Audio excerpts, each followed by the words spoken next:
Ladies and gentlemen, please pay attention. Welcome to Rai 2.0 another show. আজকে আমরা কথা বলবো আমাদের দেশের প্রধানমন্ত্রী নরেন্দ্র মোদীকে নিয়ে।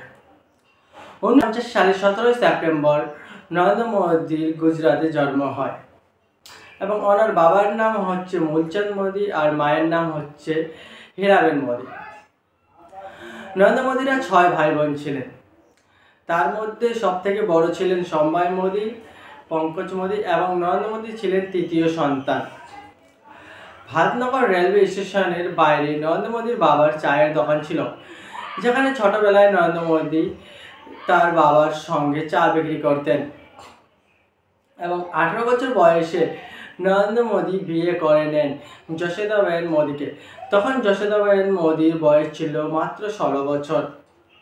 নরেন্দ্র মোদী 3 মাসের মতো নিজের সাংসারিক জীবন যাপন পালন করেন।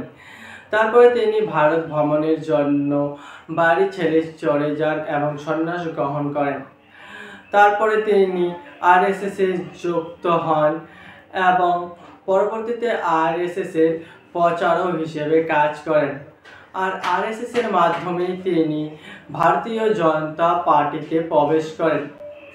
আর 2014 সালে ভারতের 14তম প্রধানমন্ত্রী হিসেবে নরেন্দ্র মোদী শপথ গ্রহণ করেন এবং জওহরলাল নেহরুর পরে একমাত্র প্রধানমন্ত্রী নরেন্দ্র মোদী, যে পরপর 3 বার প্রধানমন্ত্রী হয়েছেন। এবং আপনাদের কি মনে হয় নরেন্দ্র মোদীর পরে ভারতের প্রধানমন্ত্রী কে হবে, নাকি আবার নরেন্দ্র মোদী হবেন? আপনারা কমেন্টে জানান এবং দেখা হচ্ছে পরবর্তী ভিডিওতে।